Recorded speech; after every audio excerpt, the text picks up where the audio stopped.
Numerical analysis जब हम लोग बिगिन करते हैं तो उसकी फर्स्ट यूनिट में पहले 3 चैप्टर्स है। फर्स्ट चैप्टर कवर हो चुका है। सेकंड चैप्टर जो है 2.1 से पहले एग्जाम्पल्स और जो आपके फार्मूला है Newton Gregory formula for forward interpolation, Newton Gregory formula for backward interpolation, वो मैं करवा चुकी हूँ। तो चैप्टर 1 ऑब्वियसली कर लेना पहले, तभी चैप्टर 2 पे आना, क्योंकि चैप्टर 1 में forward difference table, backward difference table, ये सब कुछ बता रखा है, राइट। ठीक है, तो चैप्टर 2 में 2.1 इस वीडियो में हम देखेंगे। फिर नेक्स्ट वीडियो में 2.2 से पहले जो एग्जाम्पल्स हैं और छोटा सा एक टॉपिक है वो देखेंगे, ठीक है। फिर नेक्स्ट वीडियो में 2.2 एंड देन 2 चैप्टर्स आपके इजीली हो जाएंगे कवर, ठीक है। तो इंटरपोलेशन क्या है, मैंने आपको बताया था ये पहली ही वीडियो में जब चैप्टर बिगिन किया था। Newton Gregory formula for forward interpolation obtain करना है, यानी कि उसकी डेरिवेशन बता चुकी हूँ मैं थ्योरम की फॉर्म में। State and prove Newton Gregory formula for backward interpolation, ये भी मैं आपको बता रखा है, और वो कब अप्लाई होता है ये क्वेश्चन जो है करवा रखा है, ठीक है। तो पहले की वीडियोस देख रखी होंगी तो इजीली क्वेश्चन नंबर 1 एक्सरसाइज 2.1 का आप अटेम्प्ट कर लोगे। अब देखते हैं क्वेश्चन नंबर 2। बाकी जो क्वेश्चंस है वो भी आपके बेसिकली इसी पे बेस्ड हैं, जैसे आपके एग्जाम्पल्स थे, ठीक है। तो एग्जाम्पल्स वाली वीडियो देखी होगी आपने, आपको एग्जाम्पल समझ में आ गए होंगे, आपको समझ में आ गया होगा कि किस तरह से क्वेश्चंस करने हैं। तो उसी तरह से मैं आपको ओवरव्यू दूंगी। देखो सॉल्यूशंस तो आपको दिख रहे हैं, मैं सॉल्व नहीं करवाऊंगी, मैं आपको ओवरव्यू दूंगी कि किस तरह से क्वेश्चंस करने हैं, ठीक है। अगर देखते हैं क्वेश्चन 2, तो क्वेश्चन में ही बोल दिया है कि न्यूटन फॉरवर्ड इंटरपोलेशन पॉलिनोमियल बनाना है। बेसिकली बात यह है कि न्यूटन गरगरी फार्मूला जो है फॉरवर्ड इंटरपोलेशन का वो इसमें यूज़ करना है। टेबल आपको दे ही रखी है, ठीक है। अगर आप एच देखोगे, एच क्या होता है, इंटरवल ऑफ डिफरेंसिंग। तो 4 और 6 में कितना डिफरेंस है 2, 6 और 8 में कितना डिफरेंस है 2, 8 और 10 में कितना डिफरेंस है 2, ठीक है। तो पहले तो आपकी एच की वैल्यू आ गई 2। ए क्या होता है आपका 4, ये 4 आपका ए है, ठीक है। आपको निकालना है क्या, 5 पे वैल्यू निकालनी है एफ ऑफ 5 पे। तो जिस पे वैल्यू निकालनी होती है वो एक्स है, तो एक्स क्या है 5, और यू क्या होता है फॉरवर्ड इंटरपोलेशन वाले फॉर्मूले में x minus A by H. तो यू की वैल्यू निकल गई। ये आपने टेबल बना ली, फॉरवर्ड डिफरेंस टेबल। कैसे बनती है चैप्टर 1 में देखा ही था, चैप्टर 1 में क्वेश्चन ही इस पे करे थे हमने, ठीक है। और बहुत सिंपल तरीके से बनती है, एग्जाम्पल से भी बताया था मैंने आपको कि भाई 16 माइनस 8 8, 8 माइनस 3 5, 5 माइनस 3 माइनस 1 2, फिर 8 माइनस 5 3, 5 माइनस 2 3, 3 माइनस 3 0।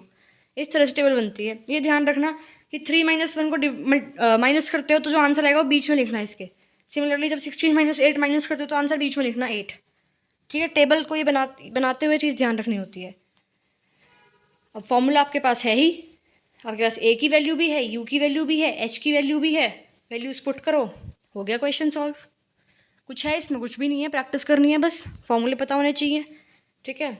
अब ये जैसे मैंने करा रखा है इस तरह से मत करके जाना पेपर में कि वीडियो देखी और चले गए, नहीं, क्वेश्चंस को सॉल्व भी करना, वरना वहाँ जाके दिक्कत हो जाएगी। थोड़ी बहुत दिक्कत होने से ही फिर पेपर ख़राब हो सकता है। चलो आप फोकस करो। क्वेश्चन नंबर 3, टेबल दे रखी है, आपको सिर्फ 4 वैल्यूज़ यूज़ करनी है और 3.2 पे वैल्यू निकालनी है। ऐसा सेम एग्जाम्पल भी था आपका, ठीक है। 3.2 की वैल्यू 3 और 4 के बीच में लाई करेगी, और सिर्फ 4 वैल्यूज़ यूज़ करनी है, तो हम सिर्फ ये वैल्यू यूज़ करेंगे टेबल की, सिर्फ ये 4, ठीक है। ये जो है ये वाली वैल्यूज़ इनको नहीं यूज़ करेंगे, सिर्फ हम इन 4 वैल्यूज़ को यूज़ करेंगे, ठीक है। अब देखो 3.2 टेबल की बिगनिंग में ही आ रहा है, तो हम कौन सा यूज़ कर रहे हैं इसमें, Newton Gregory formula for forward interpolation. Formula ये है, तो आपको पहले तो टेबल बनाते हो आप, ठीक है। फिर आप ए की वैल्यू लिखते हो इसमें जो है 3, जिसकी वैल्यू निकालनी होती है वो होता है एक्स 3.2, एच इंटरवल ऑफ डिफरेंसिंग जो कि है 1, यू की वैल्यू निकाल ली ए एक्स और एच को यूज़ करके। तो ए एच एक्स और यू की वैल्यू आपको यूज़ करनी होती है किस में, इसमें, सिंपल हो गया। और जो ये बाकी वैल्यूज़ हैं वो आपकी यहाँ से आती है टेबल से, ठीक है। कि भाई ये एफ ऑफ एक्स है, ये del of f of x है, Z4, ये 0, ये 10, वैल्यूज़ यहाँ पुट करनी होती है ना। ये देखो ये जो वैल्यू है ये वाली कहाँ से आएगी, ये आएगी ना, ये, ठीक है। सिंपल वैल्यूज़ पुट करी है आपने, हो जाएगा। 4th क्वेश्चन, जब इंटरवल दे रखा होता है तो उसको हम बिलो करके मान लेते हैं। 30 to 40 के बीच में इंटरवल है, तो हम मान लेंगे marks less than 40, marks less than 50, marks below 60, marks below 70, marks below 80। तो इसको तो इस तरह से लिख देंगे, मार्क्स बिलो 50 का मतलब 31 + 42, मार्क्स बिलो 60 का मतलब 31 students + 42 students + 51 students, marks below 70 ये चारों चीज़ें ऐड होंगी, मार्क्स बिलो 80 ये पाँचों चीज़ें ऐड होंगी। तो उस तरह से आपकी टेबल इस तरह से बन जाएगी। अब इस टेबल के हिसाब से आपको ढूंढना क्या, पहले बात देखो, <45, तो 45 तो यहाँ आ रहा है 40 50 के बीच में, बिगिनिंग की वैल्यू कैलकुलेट करनी है, तो क्या यूज़ करेंगे, फॉरवर्ड वाला method, Newton Gregory formula for forward interpolation. तो टेबल बनाई अकॉर्डिंग टू दिस टेबल, बनाई आपको, बनाई टेबल, डिफरेंस टेबल, ठीक है। ए की वैल्यू 40 है, ये आती है ना ए की वैल्यू, ठीक है। एच की वैल्यू 10 है, ऑर्डर ऑफ डिफरेंसिंग 10 का गैप है, 40 50 60 70 80 में, एक्स 45 जिसकी वैल्यू निकालनी होती है, और बाकी ये जो वैल्यूज़ हैं वो आपकी यहाँ से आ जाएंगी, इसकी डेल ऑफ एफ एक्स की, एफ एक्स पे 2 बार डेल अप्लाई करा 9, एफ एक्स पे 3 बार डेल अप्लाई करा -25, एफ एक्स पे 4 बार डेल अप्लाई करा 37, ये वैल्यूज़ आपको गिवन है। ए की वैल्यू पता है, एच की वैल्यू पता है, यू की निकाली, फॉर्मूला पता है, वैल्यू पुट करी, आ गया आंसर। नेक्स्ट देखो क्वेश्चन 6, एग्जाम्पल ये सॉल्यूशन बुक में लिखा होता है, वैसे है ये क्वेश्चन 6 2.1 का है ना, क्वेश्चन 5 2.1 का क्या है। क्वेश्चन 5 में ये जो टेबल है ये पॉपुलेशन दे रखी है, इसमें estimate using any period any suitable interpolation formula the increase in population during the period this. अच्छा, आपको बताना है कि 1996 से 1998 में कितनी पॉपुलेशन इंक्रीज हुई है। तो कैसे कर सकते हो इस क्वेश्चन को, 1996 की पॉपुलेशन निकाल लो, 1998 की पॉपुलेशन निकाल लो और डिफरेंस देख लो कि भाई 1998 की पॉपुलेशन कितनी ज़्यादा है 1996 की पॉपुलेशन के कंपैरिजन में। ये टेबल दे रखी है, बनाओ डिफरेंस टेबल। हम पहले ढूंढते हैं 1996 के टाइम पे क्या पॉपुलेशन थी, बैकवर्ड डिफरेंस टेबल बनाई, क्यों, क्योंकि 1996 पीछे की तरफ आ रहा है, ठीक है। तो हम कौन सा फॉर्मूला यूज़ करते हैं, न्यूटन गरगरी बैकवर्ड इंटरपोलेशन, ठीक है। अब इसमें ए नहीं निकालते हम, यहाँ निकालते हैं ए + NH, और जो वैल्यूज़ वो हम लेते हैं नीचे वाली, ये 52 13 1 -4 -7 -10, एग्जाम्पल्स करे होंगे तो क्लियरली समझ में आ रहा होगा, ठीक है। और क्यों ये नीचे वाली क्यों लेते हैं, हम चैप्टर 1 में बताया था, जब चैप्टर 1 कराया था बैकवर्ड डिफरेंस टेबल कराई थी। तो ए + NH की वैल्यू क्या है 2011, एच क्या है ऑर्डर ऑफ डिफरेंसिंग, तो ये 1961 71 81 91, कितना डिफरेंस है 10 का। वैल्यू किसकी निकालनी है 1996 की, तो वो क्या हो गया एक्स। यहाँ पे यू का फॉर्मूला भी ये होता है आपका, ठीक है। तो यू की वैल्यू आ गई, ये आपका न्यूटन गरगरी फॉर्मूला है बैकवर्ड इंटरपोलेशन का। आपके पास यू की वैल्यू है, ए की वैल्यू है, ए + NH की मतलब एच की है, एक्स की है, और यहाँ से बैकवर्ड डिफरेंस जब एफ एक्स पर लगाया तो 13, 2 बार लगाया तो आंसर 1 है, 3 बार लगाया तो -4, 4 बार लगाया तो -7, और 5 बार लगाया तो -10। ये नीचे वाली वैल्यूज़ उठाई, ये सारी वैल्यूज़ उठाई, फॉर्मूले में डाली, सिंपल तरह से कैलकुलेट करा, 1996 की पॉपुलेशन आ गई। सिमिलरली 1998 की पॉपुलेशन कैलकुलेट करेंगे सिमिलर तरीके से। तो 1996 की पॉपुलेशन ये आई थी, 1998 की ये आई है, माइनस कर दो, पता लग जाएगा ना कि 1996 से कितनी ज़्यादा पॉपुलेशन है 1998 की। हो गया क्वेश्चन। एग्जाम्पल 6 क्वेश्चन 6 ऑफ 2.1 दे रखा आपको, सिंपल वही तरीका है, क्वेश्चन वही उस तरह से करना है जैसे 5 करा है। इंक्रीज इन पॉपुलेशन देखना है तो 1995 का निकालोगे और 2001 का। अब बात यह है कि इसमें 2001 की दे ही रखी है तो सिर्फ 1995 की निकालनी है। तो 1995 जो है वो पीछे की तरफ आ रहा है, तो क्या यूज़ करेंगे इसमें, हम पहले तो बैकवर्ड डिफरेंस टेबल कंस्ट्रक्ट करेंगे और Newton Gregory formula for backward interpolation use करेंगे। नीचे वाली वैल्यूज़ को हम इंक्लूड करते हैं। ये 2011 ए + NH है, फॉरवर्ड डिफरेंस टेबल होती है और फॉरवर्ड फॉर्मूला यूज़ करते हैं इंटरपोलेशन का, तो आपका 1961 ए होता, यहाँ पे ए + NH होता है, वो भी नीचे से होता है, ठीक है। सिंपल वैल्यूज़ पुट करी हैं, ये आपका आ गया 1995 का। 2001 की पॉपुलेशन गिवन है, डिफरेंस लगा लिया, आंसर आ गया कि कितनी पॉपुलेशन इंक्रीज हुई है। 7th क्वेश्चन देखो, x है और y = log x है, तो x की वैल्यूज़ पे log x की यानी कि y की वैल्यूज़ दे रखी है, ठीक है।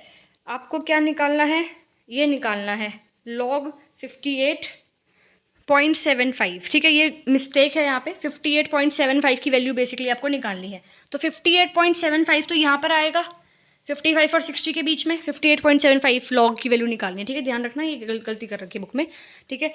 तो बैकवर्ड इंटरपोलेशन यूज़ करोगे, पीछे की तरफ वैल्यूज़ है। अब ये पॉइंट्स को हटाने के लिए इसको हम मल्टीप्लाई कर देते हैं 10⁵ से, log x को इस y को मल्टीप्लाई कर देते हैं 10⁵ से। एक एग्जाम्पल करा था इस तरीके का हमने, ये डेसिमल हटा दिया हमने, ठीक है। बैकवर्ड फॉर्मूला यूज़ करेंगे इसमें, तो Newton Gregory backward difference formula, backward interpolation formula use कर रहे हैं। h की वैल्यू पता है 5 है, इंटरलॉ differencing, right. a plus n h 65 है। ये लोअर वाली जो बोल्ड में वैल्यूज दे रखी है इसको यूज़ करते हैं फार्मूला में, ठीक है। फिर आपका 58.75 पे वैल्यू निकालनी, तो वो x है। u की वैल्यू निकाली, ये नीचे वाली वैल्यूज़ यूज़ करोगे, ये सारी वैल्यूज़ यूज़ करोगे, सिंपल आपका आंसर आ जाएगा, ठीक है। फिर डेसिमल लाने के लिए डिवाइड कर दोगे, ठीक है, सिंपल क्वेश्चन हो जाएगा आपका।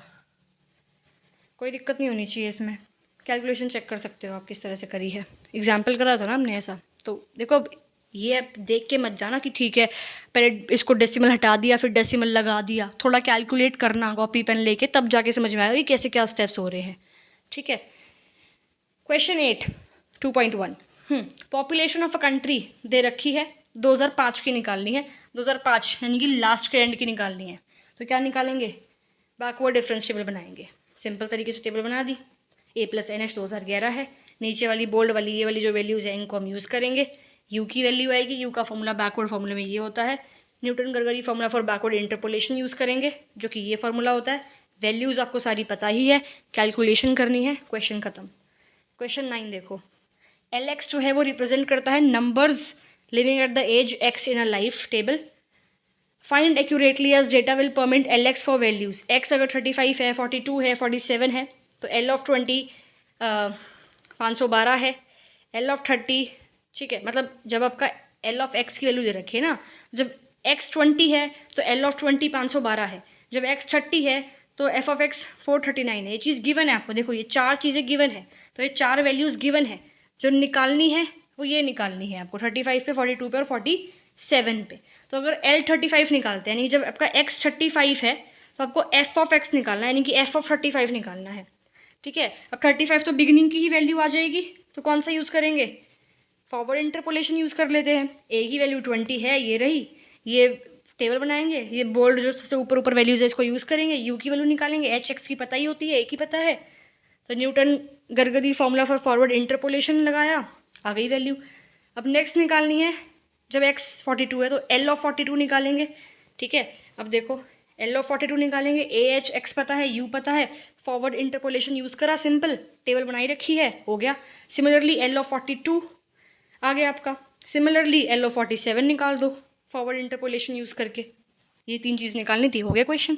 कुछ नहीं है इसमें, सिर्फ कैलकुलेशन है और थोड़ा सा ये टेबल का कॉन्सेप्ट था, जो है ही नहीं इतना कुछ कि भाई ये दे रखा है ना, जब x 20, x 30, x 40 है, x 50 है तो L 20, L 30, L 40, L 50 की वैल्यू दे रखी है, आपको L 35, L 42, L 47 की वैल्यू निकालनी है, सिंपल तरीके से हो जाएगा। आगे देखो question 10, number of deaths in 4 successive 10 year age group.